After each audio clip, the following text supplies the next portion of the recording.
I hereby call to November 11th, 2025, a meeting of the Town of Hanson Planning Board to order at 6:30 p.m. I would also like to announce for all those in attendance that this meeting is being recorded for distribution on Whitman Hanson Community Access. Playback times and other related information on this recording can be found at whca.tv. In attendance this evening, we have myself, Vice Chair Cohen, Mr. Robertson, Don Ellis, and Paul Beninado. Missing this evening, absent this evening, is Mr. Campbell. We'll see if he's able to attend.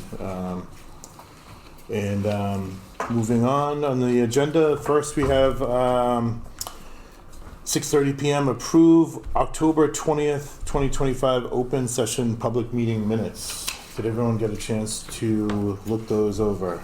Yep. Mm-hmm. And it looks like we had all members present for that meeting. Mr. Chair,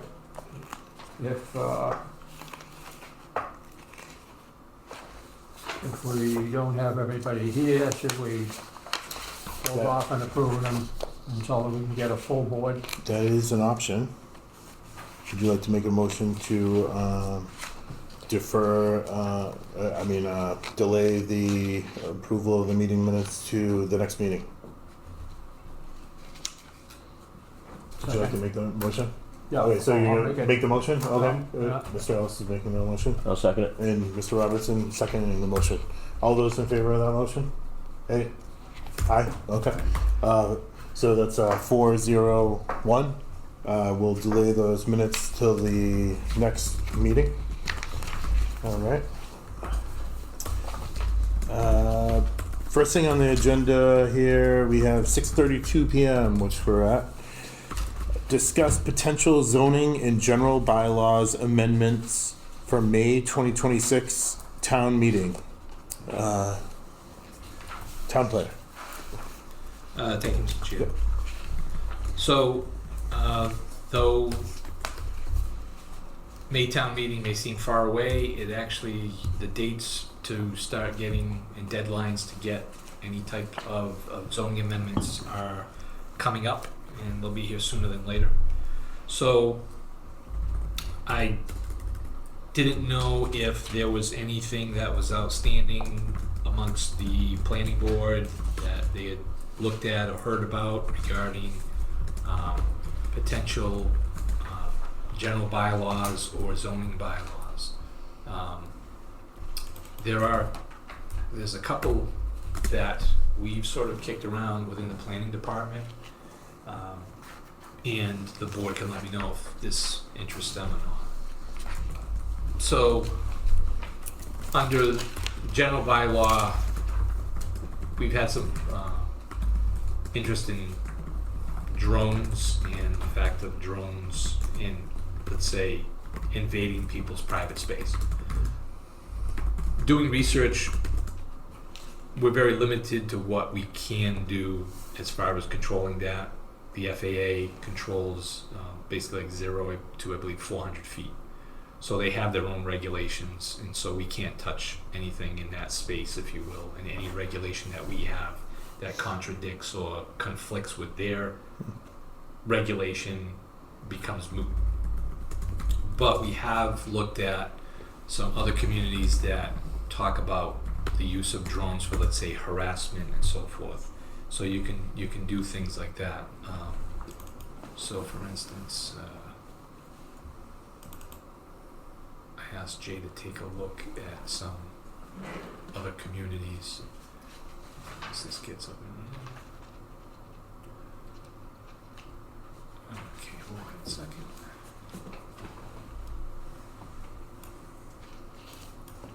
So for something like a drone, it's definitions, and basically it comes out. It's a bylaw more to say, like, you can't use it to harass, annoy, or interfere with other people's lawful use of enjoyment of their property. I'm not sure that there's a lot as far as being able to, how do you enforce it? I mean, we do have some enforcement stuff, it can be enforced by the police department, the building inspector, or someone who does it else. And there is a fine, and this is based on other communities. Was this within state or out of state? These were not in state, I don't believe. I think this was the Arkansas one. Yeah, so we had to go out of state. It's not something you really see within Massachusetts, but it's there. It may be more ceremonial than anything else, but we would have. It's kind of like having a noise bylaw. Yeah, potentially it could be because, God forbid someone gets angry at someone and you can buy them at Walmart for $20. That's right. So so that's one. So keep that one in mind. Another one that would be. I guess this would be more of like a zoning bylaw is shipping containers. So you see a lot of people having shipping containers in their yard, and I guess Hanson seems to be getting more and more shipping containers because they're cheap. Yeah. They're cheap for storage, and so Yeah, Mr. House? Yeah. No, wait till it's finished. Oh, I'm sorry. So we've had some inquiries about that, and because people are getting the shipping containers, they have big lettering on the back, they're putting them in certain parts. So we looked at other communities that, like Sturbridge, I believe Brockton, Raynham, they do have a bylaw related to shipping containers, because people are using them as storage to meet setbacks, screening, stuff like that. So I don't know if that's something that the board might be interested in having us look at and pursue. Okay, Mr. House? Yeah, I thought we had something like that. A few years back, we had, probably before you got here, that there was a bylaw for those not to be beyond the front of a fixture or a house, but it could be in the back. And I don't know if we ever set a footage back and so on and so forth. Okay, I'll look at that because I couldn't find anything in the bylaw. Do you remember if it was a zoning bylaw, Don? Yeah, I think it was. Yeah. Because I remember there was a lot of chatter on it. Some people wanted, not to hell with them, I'm gonna put it there anyway, that type of thing. But, we said that, yeah, you can put it in the backyard or something, but, the neighbor doesn't wanna look at it either, Yeah. Because they usually, when you get them, they're not brand new and shiny, they're all beat to heck and. Yeah, they're no longer seaworthy, Right. transportable. Yeah, we've had one case where someone's taken, they're in residential zones, and here's one, and then 10 feet away or 20 feet away is another one, and then they've put a carport on top of it as a roof, so it starts to become, it's in a residential zone, it starts to become more industrial looking. People living in them. What's that? People living in them now. They put insulation all in there, and people. Yeah, I've seen those where possible, they've been converting containers into small homes and stuff like Yeah. that. So far we haven't had anyone use it as an ADU, but it's just been for storage, and we've had residents be like, "Oh, this ugly thing," and, and it's like, well, we don't have anything that. I'll check, Don, because I couldn't find it. I just We have assume stuff- they don't have any of them, it has to be in the backyard, period. Yeah, I know we have stuff on travel trailers and stuff like that, but I didn't see anything about storage containers. But I'll look Right. again. It could be in some obscure spot. Is this fairly the same bylaw as like campers? Like people living in campers in their yard, like they rent it out, and then people can live in their camper. Well, we have a bylaw regarding Okay. campers, Okay. and so we have one that covers that. Okay. But I didn't see anything in particular that covered the containers. So My opinion Okay. is, I guess it's okay to put it in the backyard, but I really am not comfortable with telling people what they can and cannot do on their own property. hmm Well, I know nobody wants to live next to Sanford and Sons, but it's their property. Yeah. Yeah. I think it might come down to like a setback Yeah. issue more than anything. Like you can still have them, Yeah. but In the backyard. yeah, it wouldn't be a bylaw to not allow them. It'd just be more of a bylaw to like kind of, okay, it'd be like a shed. Okay, you can have it here, and Mhm. that kind of thing. Yeah. Well, you gotta make it clear, my opinion is you gotta, I didn't mean to interrupt you, my opinion is that you can have it in the yard, backyard, side yard, not in the front. It just, it radiates to the town too, so if everybody's got one of these things sitting in the front yard, what's Hanson, Yeah. type of thing. Well, we also have to remember too. We do have some businesses that aren't in the business zone or commercial zone.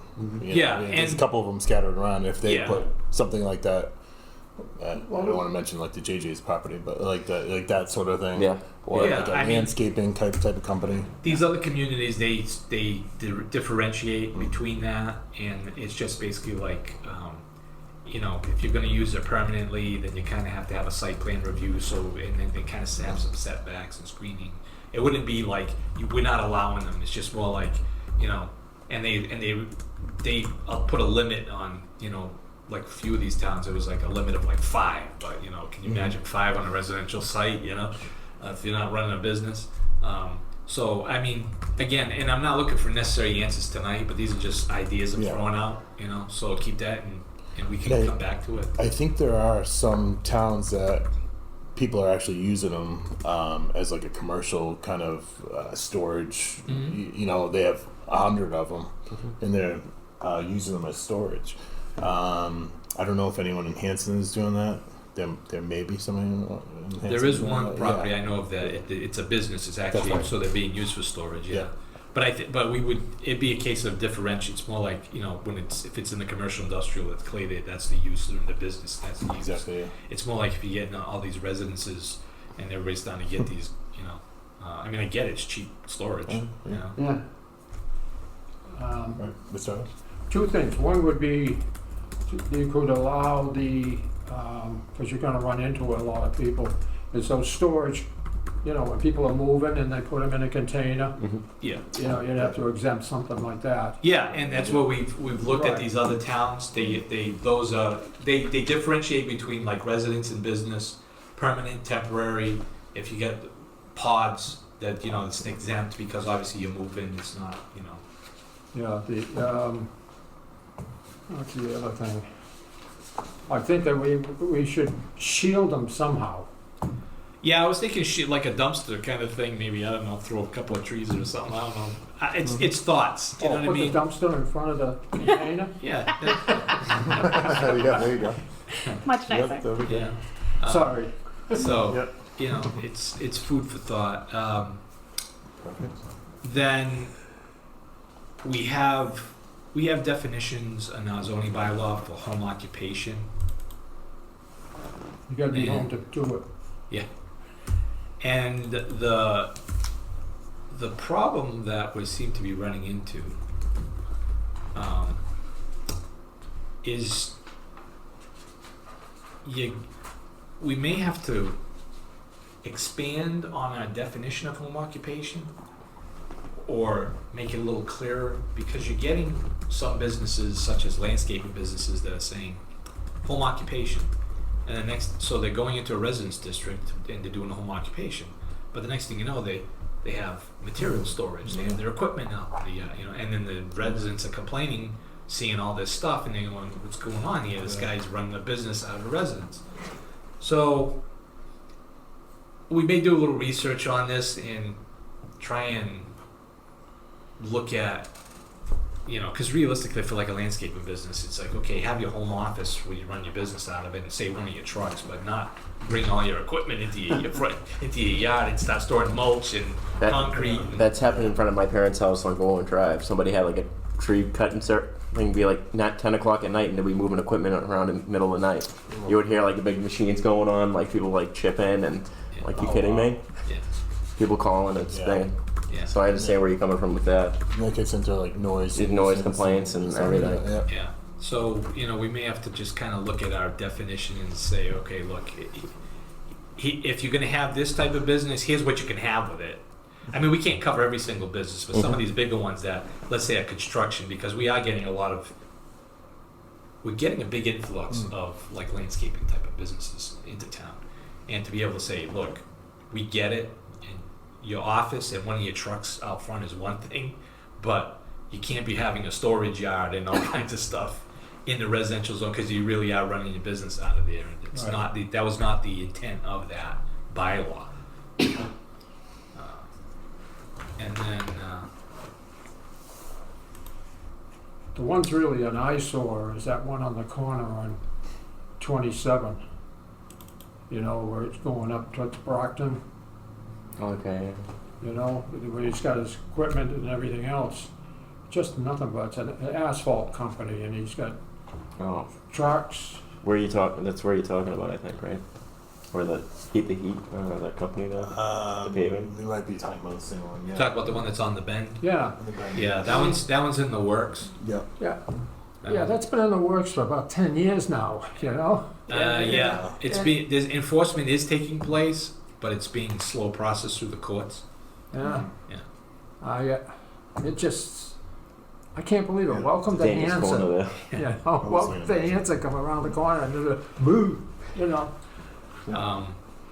So let me just. They go to, you know, they buy a piece of land that's commercial or something, you know, that they don't need it and just they could Yeah. put stuff on it. There's The, plenty of, the other thing I would probably mention is if people are carrying too many like lawnmowers or like doing like repair, like on lawnmowers, snowblowers, stuff like that, and they have 100 of them in the front yard Oh yeah. trying to yeah, repair. Repair I've and seen sell. it here and there, you know.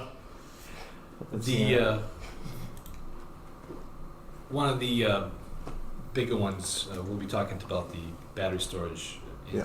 more detail, but one of the other ones that is probably something we should really take a look at is zoning bylaw regulating data centers or server farms. Because those, I don't know if anyone's followed that. Those are big. What right is now. it? Big power drawers too, right? Data farms. So your server for your computer, the internet runs on loads of those. So you'll have a giant. Think of an Amazon warehouse full of computer servers to run the internet, basically. And Also, cryptocurrencies use those too. yeah, and so they use a lot of. It's just a big building, no windows, and there's doors. It's a nondescript building, but it uses a lot of power, and the servers generate heat, so they need to be in a temperature-controlled building. And one of the ways they use to control the temperature is water. So they draw a lot of power and they draw a lot of water, depending on how they cool the building and cool those servers. So if you go do some research online, you'll see like the state of Virginia. Virginia, I think, has the largest number of server farms in the U.S. But there also is the draw on power and the draw on water. I guess they do bring a lot of income as far as taxes are concerned, but still, like for instance, like a Hanson, you know, if you had a big one come in and all of a sudden it's drawing power and water, you know, it'd probably They run out. it'd probably be a Yeah. so Yeah, we need some more wells to begin with. Yeah. Just It's a good point. yeah. yeah. So I think that one, and the reason why I bring it up is a few months ago, probably about 3 months ago now, we received a phone call from a company that was looking for information on our zoning bylaw. And then I came to find out on the Mass Planner Forum, a lot of other communities in Massachusetts also received inquiries from this same company. And it's a company from the Midwest, and they do data farms. So they were looking for communities who had bylaws and who doesn't. So clearly they're looking to, as obviously it's expanding, AI, etc. Everything's expanding. They're looking to go other places. You're going to need data farms. So I think it's, you know, we've done. Jay did some research. We've done some research on it. I'll send you what we've talked about tonight. I'll send you some of the information that I have, it's preliminary, and you can take a look at it, and then come back and figure out, you know, which one. But I think for sure, data centers is one that needs to be we need to come up with something and have it on the books just to protect ourselves, you know. Because one thing Hanson has, or at least on the surface it looks like we have, is a lot of water, you know, because we have a lot of ponds. So it looks like we have a lot of water, but that's not necessarily is that the case. So Well, we've been lucky this year, the past year with water. We've gotten a lot of rain, Yeah. so we haven't had an issue. But usually this time of year, there's not much water in some of these lakes. They're down quite a bit. Used to see the water was here, and now it's out here somewhere. Yeah. You know, you go as you're driving down in Pembroke and that area too. And we're also in two different watersheds. We have two watersheds. Yeah. So Yeah. I mean, our biggest, there's not a lot of land per se for commercial or industrial for something like that, but still, it doesn't have to be the size of an Amazon warehouse, you know. It can be 10,000 square feet or 20,000 square feet, you know. For instance, off of Main Street, the industrial park, that owner has received approval to put in 8 additional buildings. And so way out in the back, I mean, he could, you know, put 2 or 3 of those. Someone could come in and be like, hey, I want to put 2 or 3. Yeah. And then just, you know. So I think we just Well, need to. that's not too bad because it's out of sight and it's way in the back. And Yeah, I just think we need to protect ourselves and Right. have regulations in Well, you place so gotta it's not protect- the Wild West. yeah, the water and the environment so that it doesn't get polluted, you know. Yeah. Yeah, and that's the thing is the bylaw would have like, you know, things like what we saw in some of the other communities is sort of, okay, you have to put in water saving devices, electric saving devices, or use solar to try for part of your power source, recirculation of water for the cooling, you know, stuff like that. So at least it's not. Couldn't we also have them put in their own well? Yeah, I mean, you could look at that, and the thing with that is they can draw a lot of water and you know, pull. Right. It's unmanaged, yeah. You need special foam for that too, right? If it catches on fire, like the battery storage, doesn't it? You need like special foam to put it out. It's not regular water. For the servers, I don't know. I Uh-huh. don't know. it maybe like electrical. Yeah. Like, Okay. Like Because a lot of fire departments don't carry like this special foam that you need to. I think Yeah. you're thinking of like battery storage and electrical Yeah. cars and We'll stuff touch like on that. Yeah. We'll Yep. touch on that. Yep. So, again, those are the ones that we've sort of heard feedback from, but we can move on to the next one if you wish. And Mr. Chair. and you're open to additional Yes. ideas. Yep. Okay, perfect. Moving on, 6:35 p.m. Discuss amendments to Section 2, Section 6, and Section 7 related to battery energy storage systems, BESS for short, to coincide with new Department of Environmental Protections, the DEP, and Department of Energy Resources, DOER for short, regulations. Town planner. Thank you, Mr. Chair. Yes. So, the Commonwealth has, right after we've pretty much instituted our new battery energy storage system bylaw, the state has revised the regulations, and the reason it's been updated has to do with Section 122 of Chapter 239 of the Acts of 2024, which have to do with the energy. It's known as an act promoting clean energy grid, advancing equity and protecting ratepayers. They call it the Climate Act for short. So they have some regulations. So our regulations have quite a bit of information already that coincides with what the new regulations have. But there's some additional things that are required. So we're gonna have to amend our bylaw to kind of Blend in with it. blend in with theirs. Yeah. And so I don't want to bore you too much with all this stuff, but some quick stuff. It's like, battery energy storage. So what is it? So the guidance is on stationary battery energy storage systems, BESS for short. And it provides electricity to a home, building, or the electric grid. And this is all part of the climate bill. So what does it do? So during times when the supply of renewable electricity from resources like solar and wind exceed customer demand, energy storage, so it goes into the batteries, augmenting the supply and demand balance by the grid.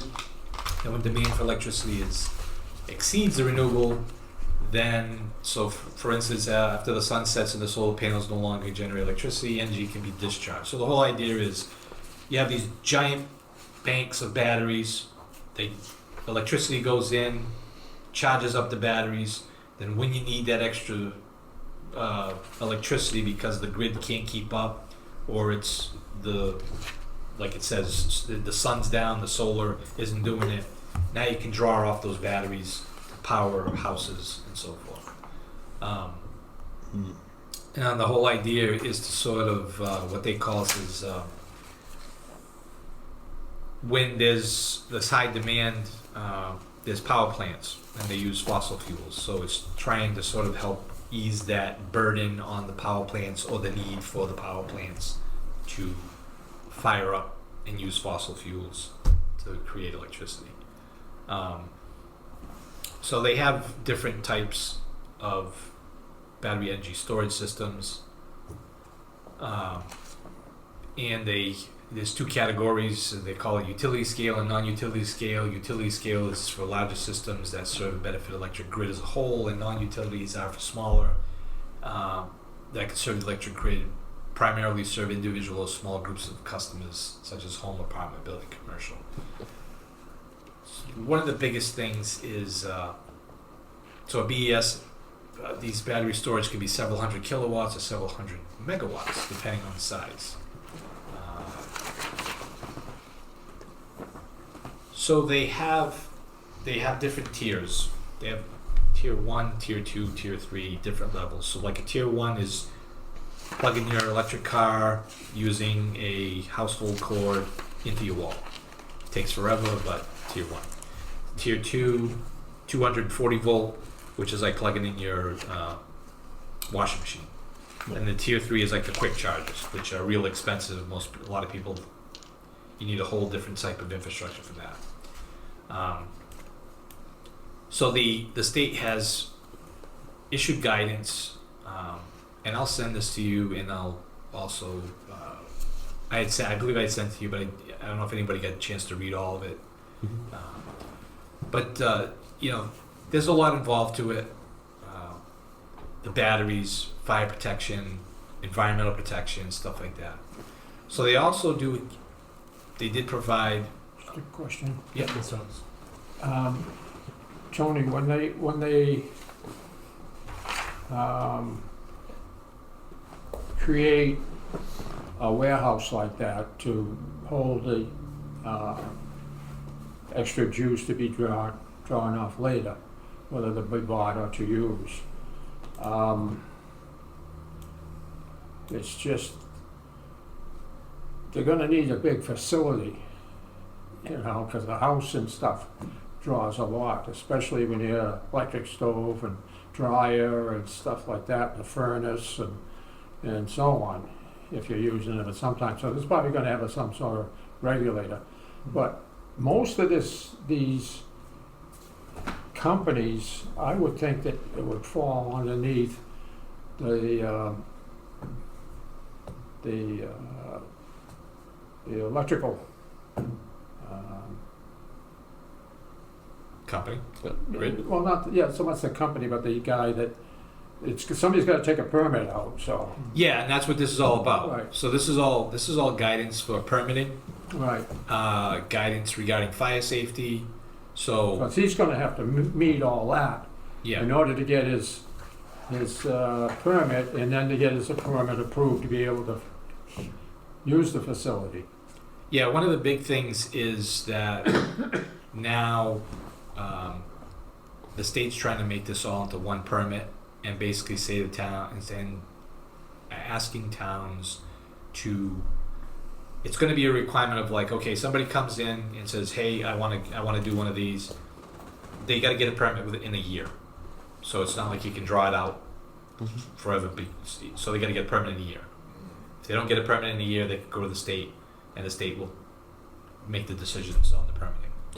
So basically, they're taking money away from the town because, like, if they're trying to combine it all to one permit, you know how like the town, you have like electrical permit, building permit, so on and so forth. They just took, instead of one, they can make it like a small payment and then take away from the town doing all the separate permits. You know what I mean? That's a good point.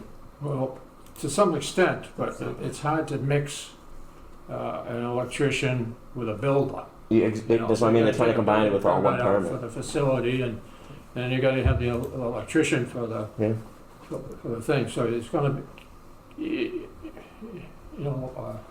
a variance of it, you know? Yeah. Then you're gonna have to have it be zoned in that area or something if you're going to do it. I don't know if you're just gonna have it anywhere in the town, or pretty much, Yeah, so battery storage systems yeah. falls under Section 3 of the Zoning Act, which is the same as solar and any of that. So a town can't deny it. You can regulate it, and that's what these are, these regulations. But you can't deny it. So, and with court cases, there's the Tracer Lane case, which is the Waltham case. There's a couple other cases that they actually, in their regulations, state. So, for instance, if you said you can only have, good example, your adult entertainment, right, zone. It's in a particular location, nowhere else. Adult now. Right. Now, what, So with is this with palm trees and stuff? too? yeah. So with the solar stuff, okay, other communities had, it can be here, it can be there, it can only be here, and the courts have said, well, you're pigeonholing them into one location. Can't do that. You're violating the zoning act.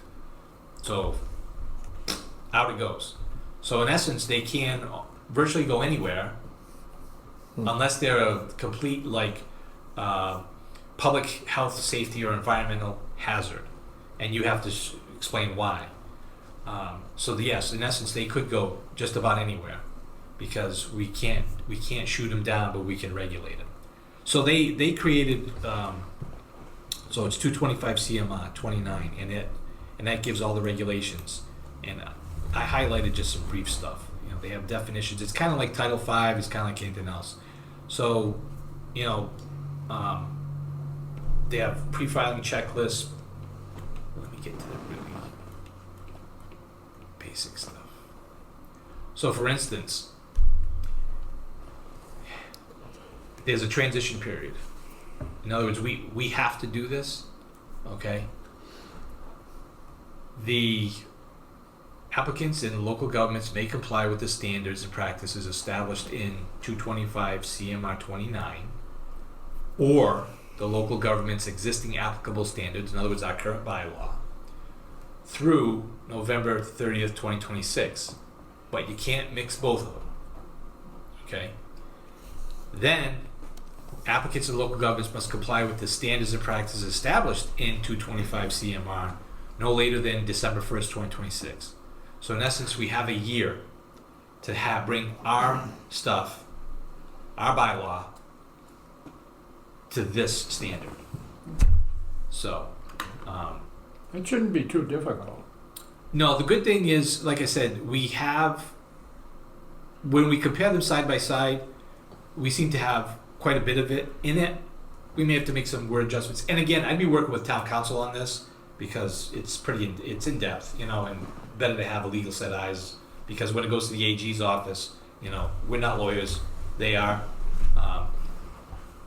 So we just have to make updates, and I'll send you this copy that I had highlighted, which of these regulations, and it tells you what it is. Like for instance, there's exemptions, and it says a small clean energy infrastructure facility with a site footprint of 1 acre or less is exempt.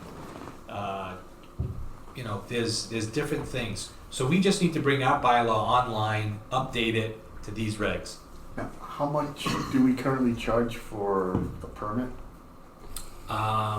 We don't. I'd have to check with the building commissioner because they'd be the ones setting the fee if that came out. If my memory serves me right. Yeah, when it comes to the fees, it's the building commissioner that sets that fee. Oh, okay. But there is site plan review. So that's one thing I wanted to bring up. So let's see.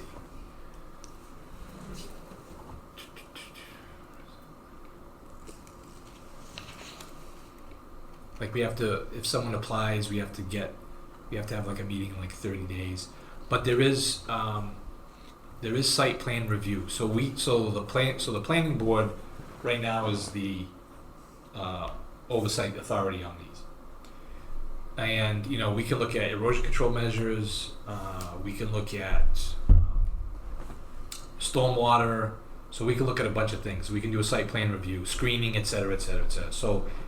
So in most cases, there'll be site plan review that the planning board would be looking at and making sure that it meets the requirements of the bylaw. Yeah, that would be like the roadway, getting in and out, emergency problems for fire apparatuses to come in, Yeah, stuff like that.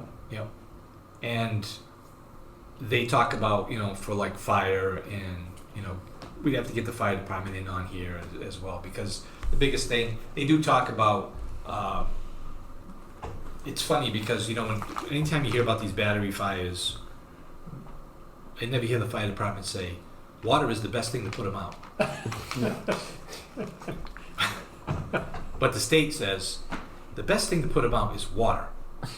And I'm like, really? There isn't a firefighter that I've ever talked to about these battery stories that says water is the best thing to put them out.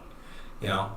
But That's why these things are burning up Yeah. on the highway, and they got a People's fire houses truck too, there, in the and they're garage, trying- they charge it. There for 2 hours trying to Yeah. put it out, Yeah. and you can't put out the fire. you know, they point out in the regulations that, you know, since these have become more these giant banks of batteries, that the rate of fire has dropped by like 97%.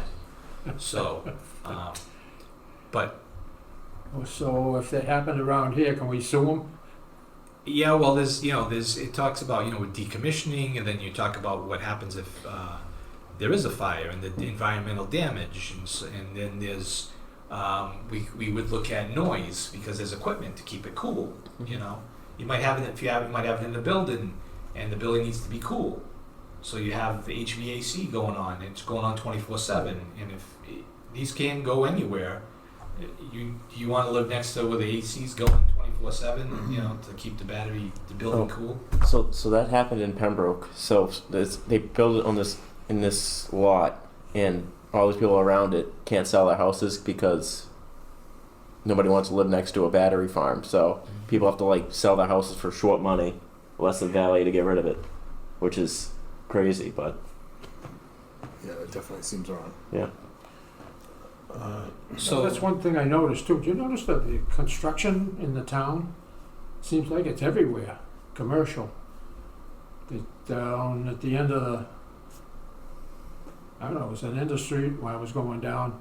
They took down a building and they building something else in there, and there's a lot of building going on around in the town. yeah, there's like the dentists over there on County Road. They're putting up their new building finally. So yeah, there's things going on here and there.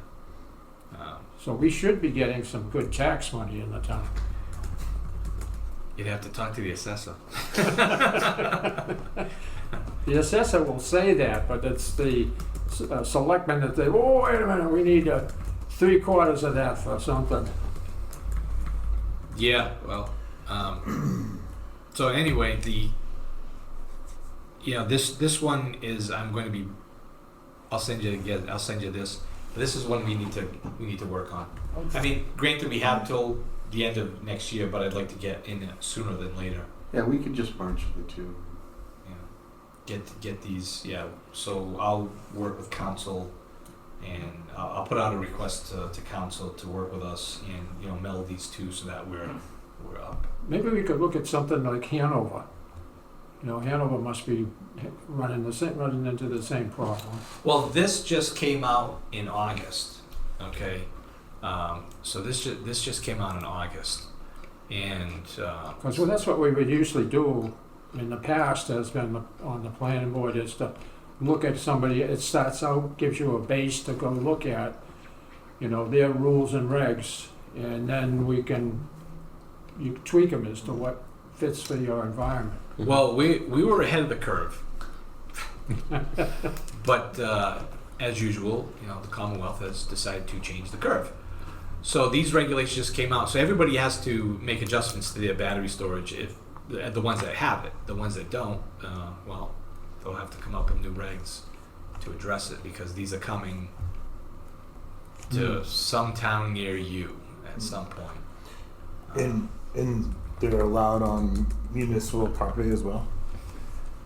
Battery storage?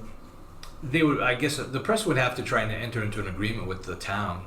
So so Hawks Ave, if someone came to Well, I Hawks wasn't Ave, really- Yeah, I and wasn't just for really the thinking record, Hawks Don Ave. Ellis wants it on Hawks. I wasn't really So thinking about Hawks Ave. I was more thinking, when we ended up with a cell tower and then they put it at the school. Mhm. Like it turned into a controversial thing where, people are like, do we want to have a cell tower at a school, Yeah. Not to rehash that, but this could be potentially in the same Well, the one same thing lane. the one thing with our cell tower bylaw, Yeah. our cell tower bylaw, it's either in commercial industrial Yeah. or municipal land if it's voted at town meeting. Yeah. So that's how our bylaw reads. So you can't have it anywhere else but those two locations. Oh, okay. So when you said that battery storage is allowed anywhere, right? Yes. That does include municipal. Yes. Yeah.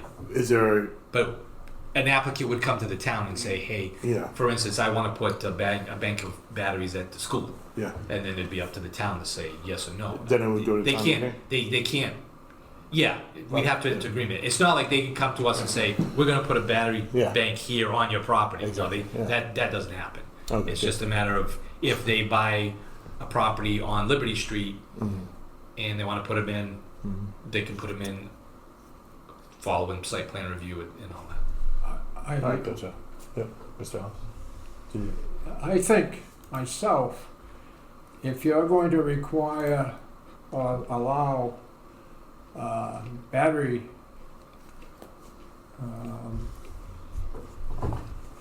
storage area, and you've got to get that from somewhere. Now, where would you get that? Would it be right on the same site? Would it be like a wind generator or? It can be. Yeah, well, that's the problem. Now you got these ugly Yeah. towers and they're all up and down with the fact of some of these blades have been coming off. Yep, in Plymouth. Came Yeah, off I on some heard cranberry bog. Yeah, Heard about that one. and Yeah. on the Cranberry Bog, and that's the most recent. But then there was the ones that were down offshore that were washing up into the, excuse us, onto, what's the name of that island out there? Martha's Vineyard. or- Martha's Vineyard, you know?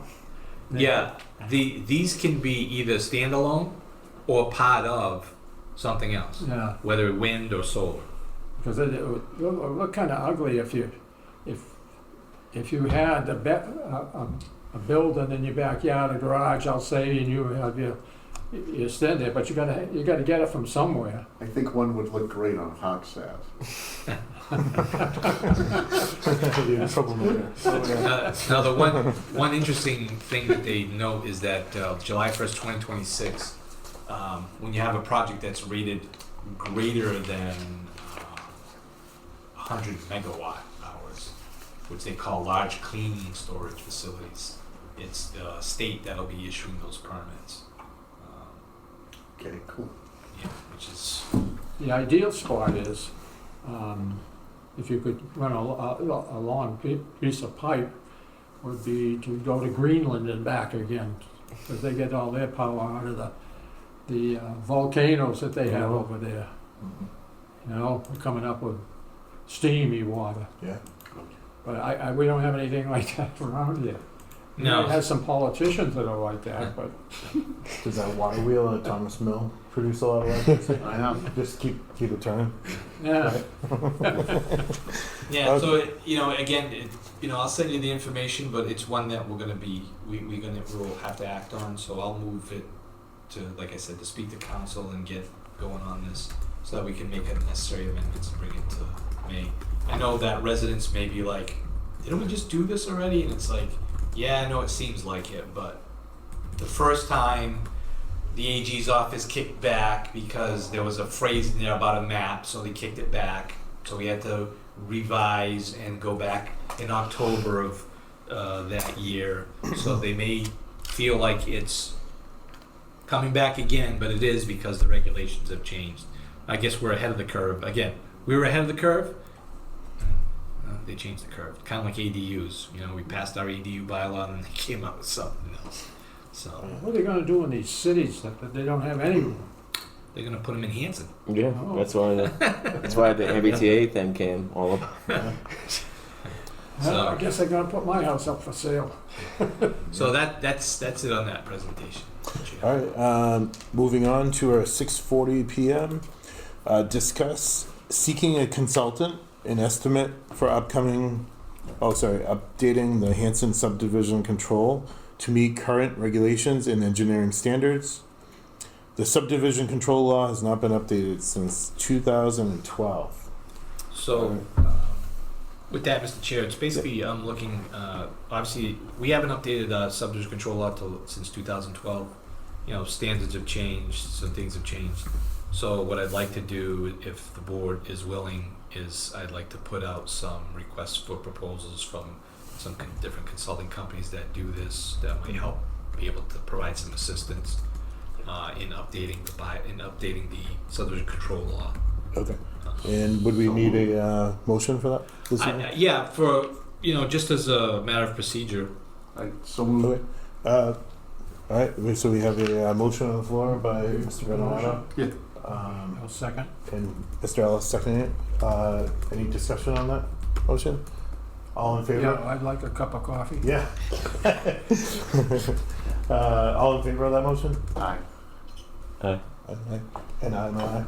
So it's 401 to Seek estimates seek, for the subdivision, revising the subdivision control law.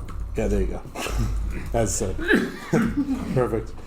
Moving on, 6:45 p.m. Discuss establishing an advertisement fee for all projects requiring the placement of a public hearing notice. The fee is being established due to the closure of the Whitman-Hanson Express and the news fees associated with the enterprise. Are they sell anything? I know that the enterprise is quite a bit pricier than the Whitman-Hanson Express was. Yes, Something. Yep.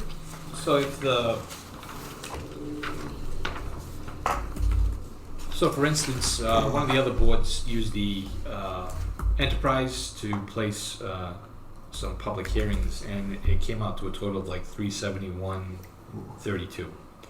So I'll get a final number from the enterprise, but I think that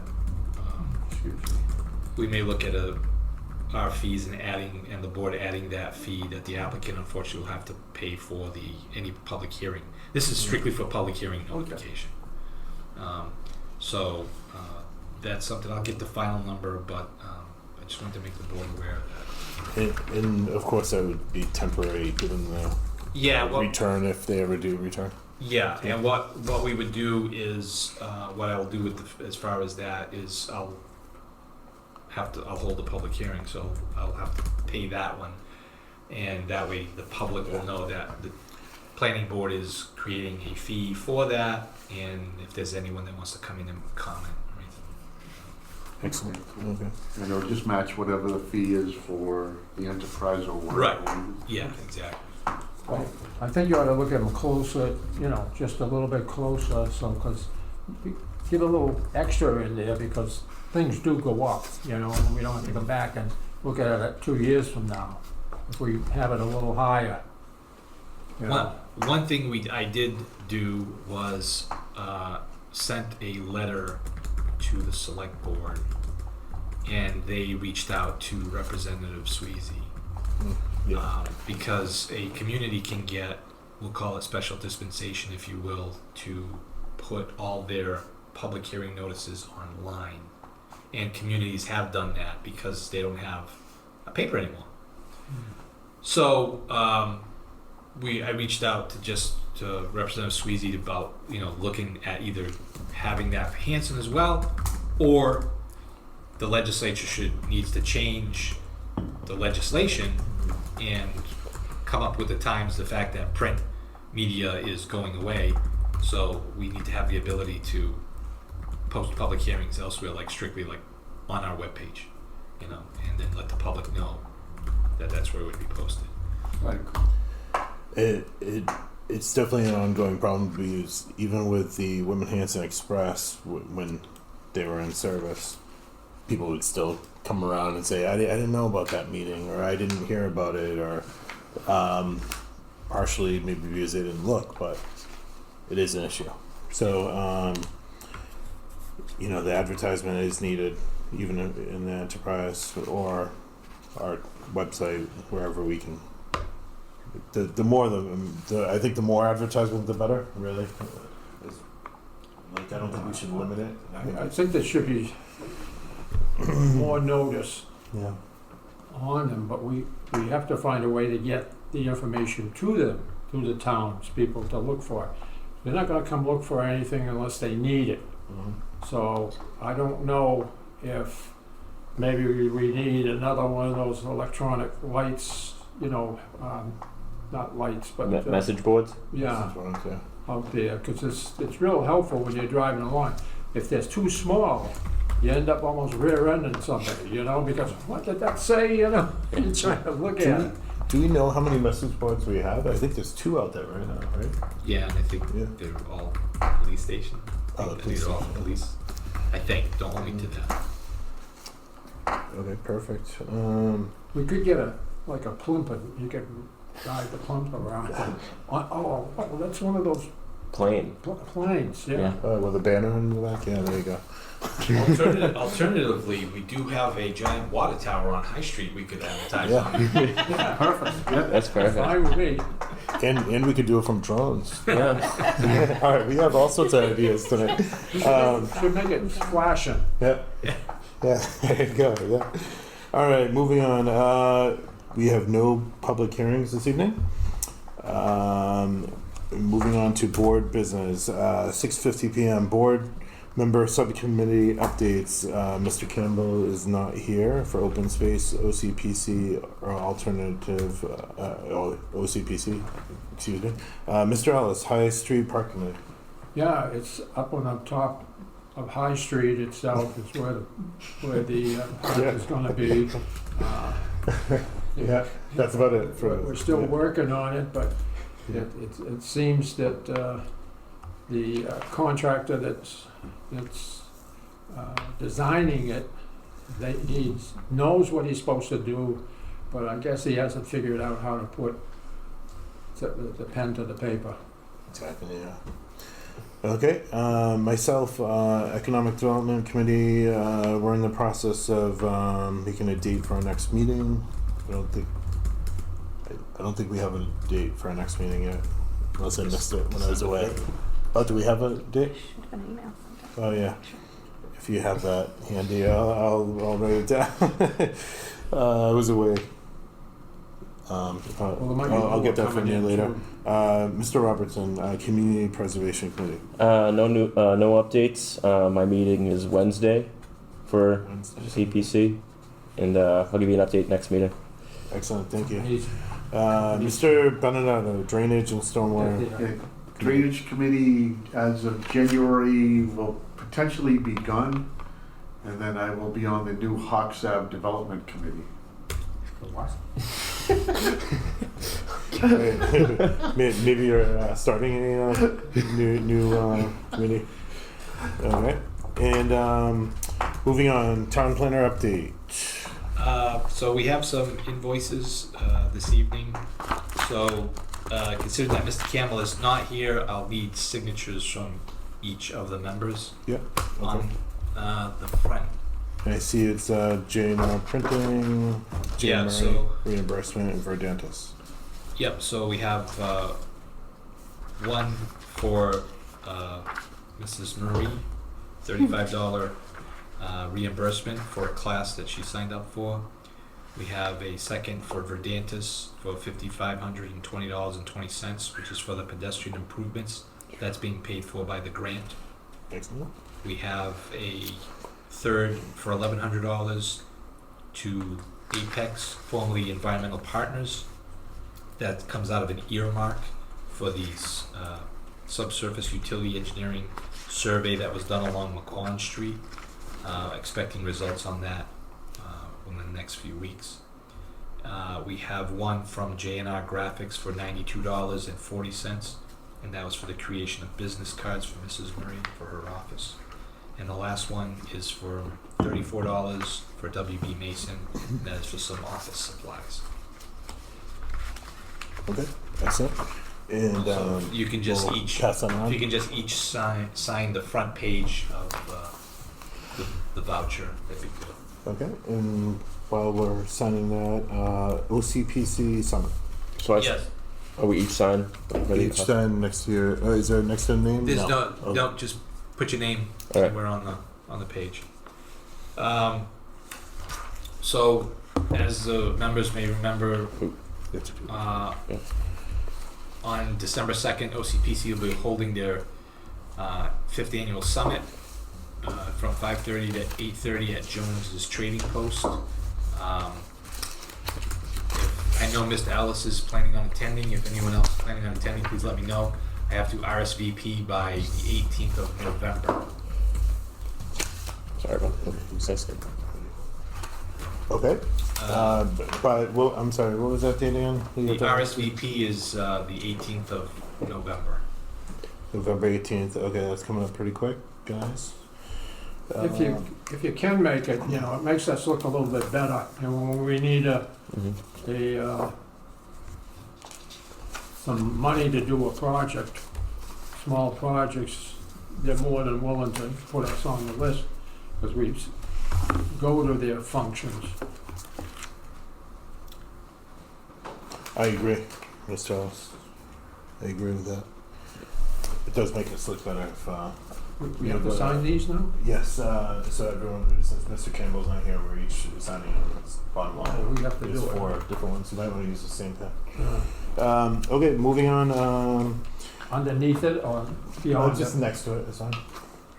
Um, Land use super board meeting dates. Yes, the Conservation Commission had reached out, the chair, Mr. Rofi, had reached out to the planning board, looking for a meeting. Mr. Robson wasn't here for the first one, but it was the super meeting between the various boards. They had presented dates of the 1st of December, 2nd of December, the 15th of December, the 16th of December, and the 17th of December as possible dates. You have to sign all those sheets? In Just the front covers. Just the front cover Yeah, yep. of all of them? yeah, I think there's 4 different ones. Right? So, Is there any of those dates that aren't available anymore because of the other boards that have already weighed in? I don't think we've heard anything from anyone, to be honest with you. So, Okay. So they're all still what booked. we can do is we can send out an email to the board with those dates. Just do not That's a good answer idea. all. Yeah. Yeah. We can put out a doodle survey, I Yeah. think. I sent out. I think those are pretty email. helpful. I gotta get a There stamp. was an email sent to the planning board about it. And I then think you had 2 and those- responses. those are the surveys that we kind of go with the majority of Yeah. the most people that can. We'll either do that or just in an email, and it can individually let us know. And- What are the boards included in this super board? Conservation, planning, I believe zoning is invited. Zoning, okay. Board of Health. I believe all the land use boards are invited. Okay. And some just minor things. We did receive a notice from the Executive Office of Housing and Livable Communities. We submitted our MBTA bylaw and map to the AG's office, so that's done.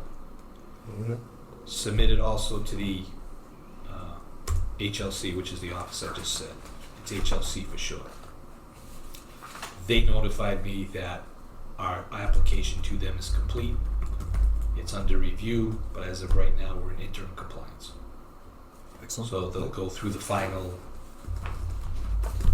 I's, dotting I's and crossing T's. So any grant that's applied for, We should, we're on the list. we should be eligible now because we are in interim compliance. Excellent. There, so the planning board was given, I should say given.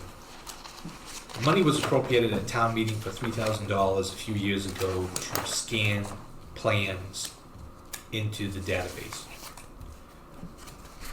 So there is no description of how that's to be spent. In other words, consultant, et cetera, et cetera.